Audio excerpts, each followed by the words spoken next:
maybe just share, because you've been there, Mm-hmm. Gigi, like now you're in a successful marriage, a sacred divine union, right? Oh, With here your she is. beloved. Okay. Uh-huh. And you've been there where you've had those relationships where your wounds have attracted each other. We know how Yes. that goes, the subconscious parts of us. So Mm-hmm. what conscious or mindset were you at when you attracted your previous ex?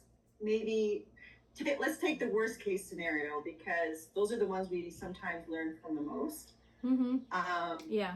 What mindset did you have, and how did you navigate through it? Like, what did you do to get past it? The mindset that I had when I met my ex before Jeremy, I call him my last ex, is the 50-50 relationship that I was telling you about. The 50-50 modern relationship, meaning this: I'm a modern woman, I'm a feminist, I can take care of myself, I will pay for 50% of everything, 50% of our rent, even though you're making 6 figures and I'm not. I will not complain about that. I will not show you my strong emotions. If I'm upset, I will take care of it on my own and then come talk to you in a very reasonable, logical manner. I will not make a big deal out of things so that you can feel how mellow and cool and how going with the flow that I am. I will be flexible and not rigid. I will be fun and not too serious. And I will be the guy's girl, the kind of girl that every guy wants to be around, that doesn't ask too much, that doesn't make a big deal out of things, that doesn't fight with him about stupid things, that doesn't get too emotional, too girly, that can take care of herself, that's a career woman, that's successful, that could be with him or not with him, and it wouldn't. All right, no worries, Nanda, go ahead. Thank you for being here. If you have a question, you could message me later. So that was the kind of mindset I had. You can kind of call it the boss babe mindset, right? Like, yeah, I'm Miss Independent. Do you guys know that song in South Africa? That's why I love her. Yep, that was the song here, and it was just like, that's who you wanted to be. You wanted to be Miss Independent. That's why I love her. She takes care of her own, and she doesn't bother me about nothing. Yeah, some of us didn't have a chance though, because we had to grow up pretty fast. So that became our default program. Not because we wanted to. We didn't want this. But the world told me that's what men wanted to. Exactly. The world told me that a woman who is easy, light, fun, and fun to be around was the woman that men wanted to be around. But that is not the truth. So this is the truth.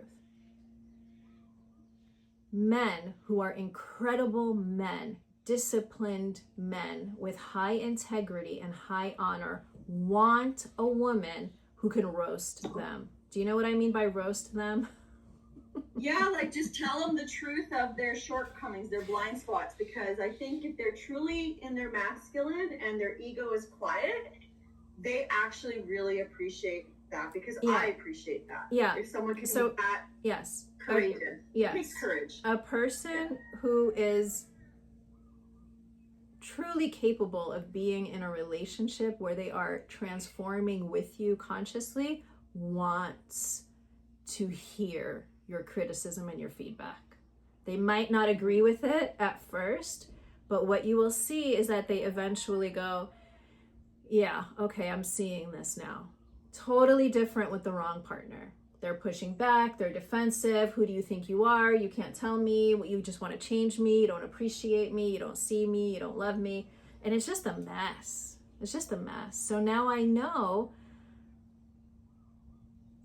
that book that was written a long time ago, it was like the 80s, men love bitches. And it's not that men love women who are bitchy. That was not the point of the book.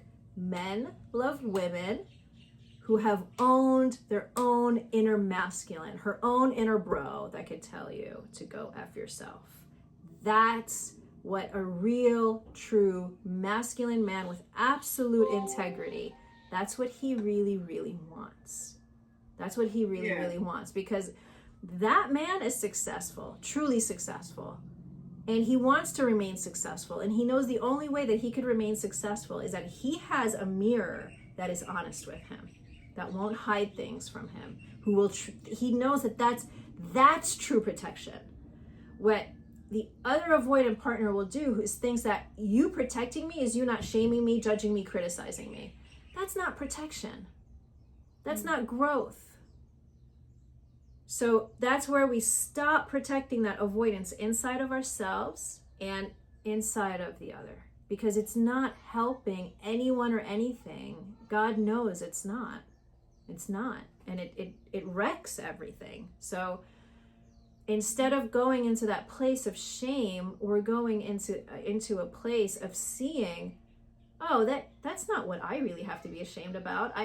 The only thing that I could be ashamed about is the part of me that's so ashamed of seeing my own shame that sabotages things around me, that things that I need to be in control, but I'm not actually in control. I think I'm in control, but it's the shame inside of me that's in control. And it's not that person shaming me. That person's just trying to say, here, why don't you see the thing that's sabotaging you? So that is a huge point of maturity.